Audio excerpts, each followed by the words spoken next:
अस्सलाम वालेकुम। एक कन्फ्यूजन पाई जाती है अदालतों में कि जो लिटिगेंट्स हैं और वकला हैं उनकी प्ली होती है कि ज़्यादातर जो इश्यूज़ हैं उन्हें रिट जुरिस्डिक्शन में हाई कोर्ट के पास ले जाया जाए और जो सबॉर्डिनेट्स अदालतों में सुस्त रवि होती है केसेस में। अब तो कोरोना की वजह से हाई कोर्ट और सुप्रीम कोर्ट में भी काफ़ी सुस्त रवि है। इंशाल्लाह ये दूर हो जाएगी बहुत जल्द। और जो न्यू जुडिशल ईयर में स्पीच थी चीफ जस्टिस ऑफ पाकिस्तान साहब की 2021 की, तो वो भी काफ़ी खुशाइन थी और इंशाल्लाह जल्दी इंसाफ मिलेगा। लेकिन सिविल कोर्ट्स और दूसरे जो ट्राइब्यूनल्स हैं केसेस के जो एक सुस्त रवि का शिकार होते हैं, उनकी वजह से वकला और लिटिगेंट्स चाहते हैं रिट जुरिस्डिक्शन इन्वोक करें और जल्दी कोई डायरेक्शन ली जाए, जबकि रिट जुरिस्डिक्शन जो है उसका लिमिटेड स्कोप है और उसकी वजह से हाई कोर्ट जो है वो डिसमिस कर देती है। तो आज आप सबकी फरमाइश पे आर्टिकल 212 का एक लेक्चर मैंने आपको डिटेल दिया था और अब दूसरा लेक्चर उसका पार्ट 2 है, जिसमें सिर्फ सर्विस मैटर्स नहीं और भी हम डिस्कस करेंगे कि रिट क्या है और रिट किस बुनियादों पे मेंटेनेबल हो सकती है। My name is Ghulam Sajjad Gopang. I am MBA Finance first position holder from IBA University of Sindh Jamshoro. I am LLB first position holder from Qaid-e-Azam Law College, Nawab Shah, Sindh. I am the first advocate Supreme Court in the history of Nawab Shah Bar Association, and I am the youngest advocate in the history of Supreme Court of Pakistan. I am practicing at Supreme Court Islamabad, having more than 1000 cases at Supreme Court and having more than 100 cases reported in PLD law books of Pakistan. My two most famous cases are 2019 SCMR 2063 and PLD 2020 Supreme Court 393. सबसे पहले article 199 of the constitution जो है उसे आपने पढ़ना है। उसमें कई राइट्स हैं जो आर्टिकल 8 से आर्टिकल 28 तक कॉन्स्टिट्यूशन ऑफ पाकिस्तान में बयान किए गए हैं। अगर उनकी वायलेशन हो जाती है तो फिर आपकी जो रिट है वो मेंटेनेबल हो जाती है। यानी when fundamental right of the petitioner is sheerly violated by the respondents and there is no alternate adequate legal remedy available for the petitioner except invoking the extraordinary constitutional jurisdiction of High Court under Article 199, then the writ is maintainable. 5 kinds of writ मैंने आपको पिछले lecture में बताई, वो आप देख लीजिएगा।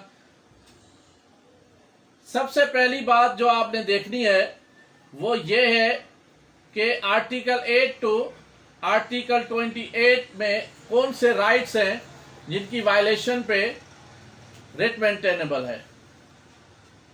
Article 8 में आ जाता है लॉ इनकंसिस्टेंट विद और इन डेरोगेशन ऑफ फंडामेंटल राइट्स। जो सैक्ड एम्प्लॉयज केस में, क्योंकि मैं वकील हूं, जो सैक्ड एम्प्लॉयज थे सुप्रीम कोर्ट ने उन्हें फारिग किया, अभी रिव्यू पिटिशन जो है वो चल रही है, तो उसमें any law which is against the constitution.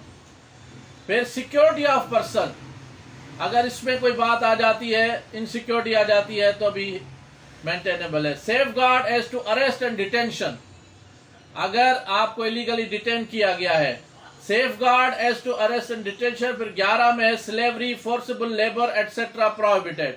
मैंने हैदराबाद हाई कोर्ट में कई उमरकोट साइट पे और दूसरी जगहों पे ऐसे मजदूर बरामद कराए हाई कोर्ट में रिट जुरिस्डिक्शन में कि जो फोर्सिबली उनसे जबरी मुशक्कत कराई जाती थी। फिर 12 नंबर पे प्रोटेक्शन अगेंस्ट रेट्रोस्पेक्टिव पनिशमेंट है, अगर कोई ऐसी पनिशमेंट है जो इलीगल है। उसके बाद फिर प्रोटेक्शन अगेंस्ट डबल पनिशमेंट है, यानी डबल जेओपर्डी, एक जो जुर्म है उसकी 2 बार सजा एक शख्स को नहीं दी जा सकती, उस पर भी रिट मेंटेनेबल। फिर एक आ जाती है inviolability of dignity of a man. Dignity जब आपकी अफेक्ट हो जाती है और आपके पास और कोई रेमेडी नहीं है तब भी आप आ जाते हैं। फ्रीडम ऑफ मूवमेंट, अगर आपकी मूवमेंट जो है उसको नजरबंद कर दिया जाता है आपको विदाउट एनी लॉफुल अथॉरिटी, तो आपकी रिट मेंटेनेबल हो जाती है। उसके बाद आ जाती है फ्रीडम ऑफ असेंबली। अगर पीसफुल तरीके से आप कहीं इकट्ठे होना चाहते हैं, आपको नहीं करा दिया जाता। फ्रीडम ऑफ एसोसिएशन, फिर freedom of trade, business or profession, फिर फ्रीडम ऑफ स्पीच, अगर आपको बोलने नहीं दिया जाता, फिर freedom to profess religious and to manage religious institution. मजहब की आजादी आपका फंडामेंटल राइट है। 21 नंबर पे है safeguard against taxation or purpose of any particular religion. उसके बाद 22 safeguard as to educational institution in respect of religion. ये बलूचिस्तान साइड पे वाकयात हुए और सिंध में कहीं कहीं, बलूचिस्तान में कभी खवातीन बच्चियों की तालीम के लिए जब रुकावट डाली गई, उनका फंडामेंटल राइट वायलेट हुआ, तो रिटें हमने फाइल की और वो अलाउड हुई। फिर आ जाता है provision as to property. Property को सेफगार्ड करना आपका हक है। प्रोटेक्शन ऑफ प्रॉपर्टी राइट्स, उसमें भी आपका राइट है। फिर इक्वालिटी ऑफ सिटीजन, अगर किसी भी हद में आपकी खिलाफ डिस्क्रिमिनेशन हो जाती है, आपके साथ डिस्क्रिमिनेशन करके आपको फंडामेंटल राइट से दूर कर दिया जाता है, तो article 199 provides guarantee of fundamental rights. फिर 26 पे non discrimination respect of access to public places है, आपको कहीं आना जाना नहीं दिया जाता। Safeguard against discrimination in service, मुलाजमत में जो हम अभी डिटेल में डिस्कस करेंगे कि अगर दो एम्प्लॉयज हैं, एक को प्रमोशन दिया गया दूसरे को नहीं दिया गया, यही केसेस थे जो सुप्रीम कोर्ट में आए कि जो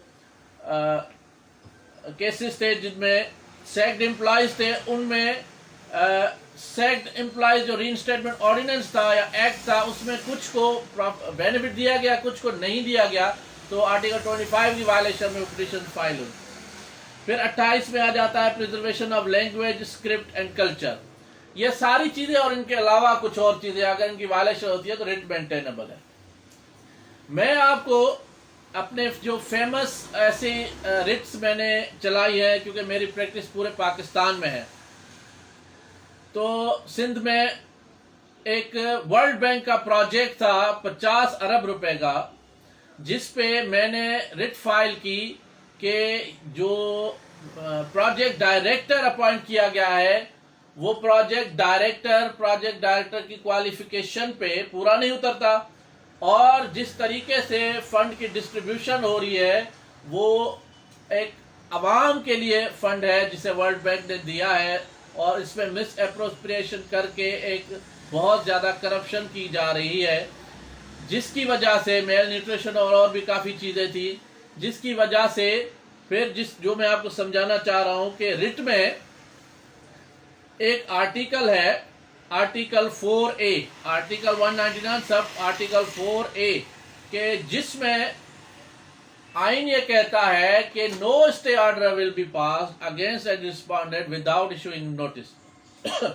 मैंने जब आर्गुमेंट्स किए जस्टिस सलाउद्दीन पावर साहब ने सिंध हाई कोर्ट में, उन्होंने फरमाया कि आपकी बात दुरुस्त है लेकिन मैं अभी स्टे जारी नहीं कर सकता। मैंने कहा सर इररिपेरेबल लॉस हो जाएगा, मैटर ऑफ पब्लिक इंपॉर्टेंस है। तो उन्होंने यही आर्टिकल 4A का हवाला दिया कि मैं पहले नोटिस करूंगा।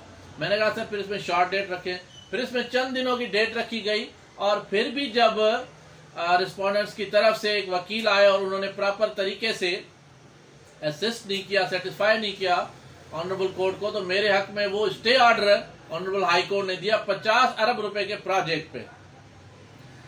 अब दूसरा एक फेमस केस था लाहौर हाई कोर्ट में, जिसमें मलिक शहजाद अहमद घेबा साहब जस्टिस थे।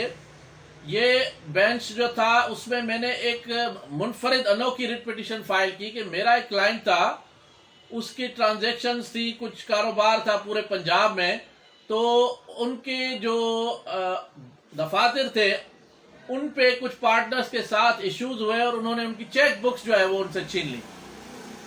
अब चेक बुक आपको पता है कि अगर चेक इशू हो जाता है और डिसऑर्डर हो जाता है तो फिर तो FIR हो जाती है। तो अब वो बंदा जहां जाता तो गिरफ्तार हो जाता, कहते जी FIR है, फिर वो पुलिस को धक्का देता, बाहर आ जाता, वो परेशान हो गया। अब मैंने रिट फाइल की जिसपे मलिक शहजाद अहमद घेबा और दूसरे जज साहब, उन्होंने फरमाया आईजी पंजाब को डायरेक्शन दी कि पिटिशनर के खिलाफ पूरे पंजाब में जितनी भी एफआईआर हैं लास्ट 10 ईयर्स उनका कंप्लीट रिकॉर्ड अदालत में पेश किया जाए। मैंने एक और ग्राउंड ये उठाया कि कुछ थानों पे मेरे मुलजिम को गिरफ्तार किया जाता है या उनके भाइयों को, और दरअसल वहां पे एफआईआर भी नहीं होती, उन्हें थ्रेट करके हिरास किया जाता है। फिर वो रिट पिटिशन हमारी अलाउड हुई, वो सारी एफआईआर आई, उन पे हमने फिर बेल करवाई, कुछ को क्वेश करवा दिया मैंने, तो इस पे भी रिट मेंटेनेबल हो जाती है। एक नवाब शाह का केस आया जहां पे हमने एक जिरगा था, लारकाना, सक्खर और नवाब, ये 3 केसेस थे ऐसे जिनमें मैंने सक्खर हाईकोर्ट, लारकाना हाईकोर्ट और हैदराबाद हाईकोर्ट में पिटिशन फाइल की इलीगल जिरगा के खिलाफ, जिरगे हुए कारोकारी के, और उनमें कुछ सजाएं दी गई, उनमें डिप्टी कमिश्नर्स, डीआईजी, इनको हमने कॉल किया और वो रिट पिटिशन मेरी अलाउड हुई।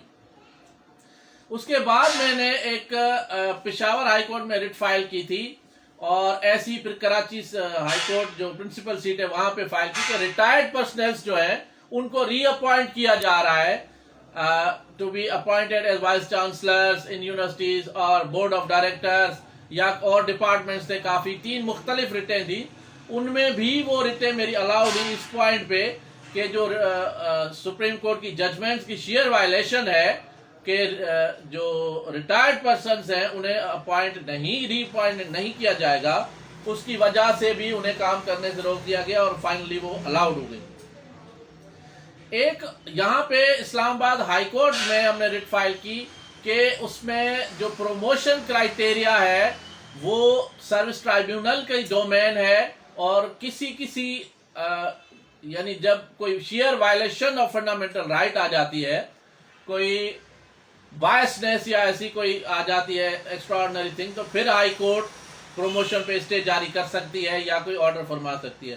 Chief justice Islamabad high court ने वो रिट पिटिशन अलाउड की, और उससे फिर सुप्रीम कोर्ट में जो है वो चैलेंजिंग के मराइल में वो अभी चल रही है। लेकिन इस पे इस्लामाबाद हाई कोर्ट ने यह फरमाया कि जो प्रमोशन है वो मेनली जो डोमेन है वो ट्राइब्यूनल की है, सर्विस ट्राइब्यूनल की, और एक्स्ट्रा ऑर्डिनरी सर्कमस्टेंसेज में हाई कोर्ट उसमें अपनी जुरिस्डिक्शन को इन्वोक कर सकती है। अब आपने एक चीज ध्यान में रखनी है कि अगर मैटर ऑफ पब्लिक इंपॉर्टेंस है तो आपकी रिट मेंटेनेबल है। अगर order based on no evidence है, अब इसमें 2 चीजें आ जाती है कि question of law and question of facts. अगर डिस्प्यूटेड फैक्ट्स का क्वेश्चन है तो रिट इज नॉट मेंटेनेबल, लेकिन अगर क्वेश्चन ऑफ लॉ का है तो फिर रिट इज मेंटेनेबल। मिसाल के तौर पर जो रेंट अपीलें होती हैं, रेंट कंट्रोलर के पास कोई इंटरिम ऑर्डर हो जाता है या कोई ऑर्डर, उसको चैलेंज आप करते हैं हाई कोर्ट में। क्यों रिट पिटीशन फाइल करते हैं? Because there is no appeal, there is no remedy of appeal against the order. अगर मिलिट्री कोर्ट में अगर कोई ऐसा ऑर्डर आ जाता है जो आपके खिलाफ आ जाता है, तो फिर आपके पास you have no right of appeal. Whenever there is no right of appeal against any order, writ petition is maintainable, क्योंकि this is violation of fundamental right कि आपको अपील का हक ना दिया जाए। फिर एक टेंडर का केस था जिसमें मैंने इस्लामाबाद हाई कोर्ट से और एक सिंध हाई कोर्ट से स्टे कराए थे। सिंध हाई कोर्ट से 20 के करीब ऐसे स्टे कराए थे कि जिसमें जो हाईएस्ट बिड थी वो हमारे पिटिशनर की थी, जिसको कैंसिल करके ऑन टेक्निकल ग्राउंड नॉकआउट करके दूसरे को दी गई। फिर एक रिट पिटिशन मैंने अलाउड कराई कि जिसमें टेंडर इशू ही नहीं किया जा रहा था, और जो न्यूज़पेपर्स थी वो भी ऐसी थी जिनमें ये इश्तिहार दिए गए कि जो अनपॉपुलर थी, कोई मशहूर अखबारात नहीं थे, ताकि इन चीजों को राज में रखा जाए, अपने लोगों को ये ठेका दिया जाए। उस पर भी वो रिट पिटिशन हमने अलाउड की। एडमिशंस में इस्लामाबाद हाई कोर्ट में हमने एक पिटिशन अलाउड हुई हमारी। उसमें मेरे आर्ग्यूमेंट्स थे कि सिंध कोटा पे, ये फेमस केस है, आप लोगों को पता है, रिपोर्टेड भी और फेसबुक पे भी और न्यूज़पेपर्स में भी आया कि सिंध कोटा पे जो फेडरल डिपार्टमेंट्स हैं उनमें एक प्रिस्क्राइब्ड कोटा है प्रोविंशियल, जिसपे सिंध की कोटा पे पंजाब के या केपीके के जो कैंडिडेट्स थे उन्हें अकोमोडेट किया गया, उनसे इंटरव्यूज लिए गए, और वो पिटिशन भी हमारी अलाउड हुई। अगर अच्छा ACR पे अब आ जाते हैं जो डिपार्टमेंट्स हैं। अच्छा, एक केस बहुत इंपॉर्टेंट है जो डिस्कस करना चाह रहा हूं मैं, उसमें है 2002 SCMR पेज नंबर 870 और 2005 SCMR पेज नंबर 695। ACR के रिलेटेड जो मैटर है वो सर्विस ट्राइब्यूनल्स की डोमेन आ जाती है, और फिर जो CSP पास जो ऑफिसर्स हैं उनके लिए भी एक जजमेंट है कि वो उन्हें कैडर नहीं दिया गया। CSP जो ऑफिसर्स थे उन्हें वो पास हो गए, अपने डिपार्टमेंटल एग्जाम उन्होंने पास कर दिया, लेकिन उन्हें जो कैडर था वो जो प्रॉपर मिलना चाहिए था वो नहीं दिया गया। 2011 SCMR 499 में ऑनरेबल सुप्रीम कोर्ट फरमाती है कि this is violation of fundamental right, और इस ऑर्डर को हाई कोर्ट में चैलेंज किया जा सकता है, रिट मेंटेनेबल थी। और सुप्रीम कोर्ट ने ये हेल्ड किया अपने फैसले में कि अगर CSP ऑफिसर्स जो हैं वो टेस्ट पास कर लेते हैं और वो जो डिजर्व करते हैं ग्रुप ऑफ सर्विस, वो ग्रुप DMG ग्रुप हो जाता है या फॉरेन ग्रुप आ जाता है या टैक्सेशन के ग्रुप्स आ जाते हैं, जो ग्रुप वो डिजर्व करते हैं अगर वो ग्रुप उन्हें नहीं दिया जाता तो रिट उस पर मेंटेनेबल है, और सुप्रीम कोर्ट ने उन CSP ऑफिसर्स को वो ग्रुप देने के लिए ऑर्डर फरमाया। अच्छा, इस पे फिर एक और है कि इलीगल पेनल्टी जो है, जो कहा जाता है कि अगर किसी गवर्नमेंट ऑफिसर के खिलाफ इलीगल पेनल्टी हो जो बिल्कुल ही शेयर वायलेशन हो ऑफ लॉज की, abuse of process of law हो, फिर भी ट्राइब्यूनल जाए, उस पे कहती है 2010 SCMR page number 799। Supreme Court फरमाती है कि ऐसी अगर पेनल्टी इंपोज की जा रही है कि जिसमें नो एविडेंस है और मुलाजिम को एक बायसनेस की वजह से पेनल्टी दी जाती है, तो वो हाई कोर्ट में इसको चैलेंज कर सकता है, और सुप्रीम कोर्ट ने फरमाया कि वो पेनल्टी उसकी खत्म की जाए। फिर जुडिशियल रिव्यू के जो पैरामीटर्स हैं वो लेटेस्ट जजमेंट है PLD 2019 सुप्रीम कोर्ट 189। उसमें सुप्रीम कोर्ट ने फरमाया है कि अगर किसी अदालत का ऑर्डर है तो उसे किस तरीके से, किन पैरामीटर्स में उसको जुडिशियली रिव्यू किया जा सकता है रिट ज्यूरिसडिक्शन में। फैमिली कोर्ट में जैसे इंटरिम ऑर्डर्स होते हैं वो नॉन अपीलेबल होते हैं, और उनके खिलाफ जब आप कोई रेमेडी नहीं होती तो रिट पिटीशन मेंटेनेबल होती है। तो ऐसे कई हैं जिन अच्छा, एक चीज और आ जाती है डिसमिसल ऑफ सर्विस। अगर आप गवर्नमेंट एम्प्लॉय हैं और आपके खिलाफ एक प्रॉपर शोकाज नोटिस आपको दिया गया, एक प्रॉपर इंक्वायरी की गई, इंक्वायरी में आपको डिसमिस किया गया, फिर आप सर्विस ट्राइब्यूनल जाएंगे। लेकिन अगर आपको शोकाज नोटिस नहीं दिया गया, आपकी रिट मेंटेनेबल है। अगर आपको डिसमिसल ऑर्डर रिटन में नहीं दिया गया तब भी आपकी रिट पिटीशन मेंटेनेबल है। अगर आपके साथ जो इंक्वायरी, फेयर इंक्वायरी नहीं की गई, लेकिन एक ऐसी चीज की गई कि मिसाल आपकी एक ऑफिसर के साथ दुश्मनी है और उससे लिटिगेशन भी चल रही है, अगर उसी बंदे को आपके खिलाफ इंक्वायरी ऑफिसर मुकर्रर कर दिया जाए या इंक्वायरी कमेटी का मेंबर या जो है वो उसका चेयरमैन मुकर्रर कर दिया जाए, तब भी आपकी रिट पिटीशन मेंटेनेबल है।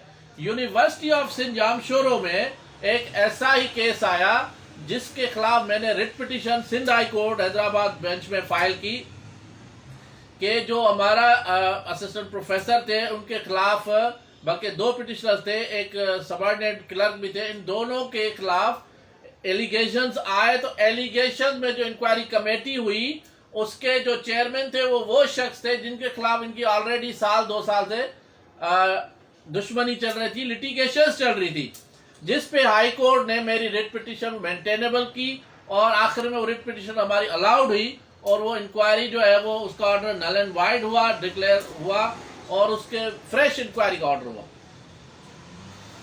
तो अगर आपको एक शख्स को अपॉइंट किया जाता है, आपका हक है प्रमोशन का, और आपके हक को मार के किसी को जो ओवर एज है, जो प्रिस्क्राइब्ड उसका जो फॉर्मेट न्यूज़पेपर का है, उसके एडवर्टीजमेंट का है, एज लिमिट को क्रॉस करके ओवर एज को अपॉइंट किया जाता है या अंडर एज किया जाता है या इनएक्सपीरियंस किया जाता है, इररेलेवेंट बंदा अपॉइंट किया जाता है, तब भी you have the right and your writ will be maintainable.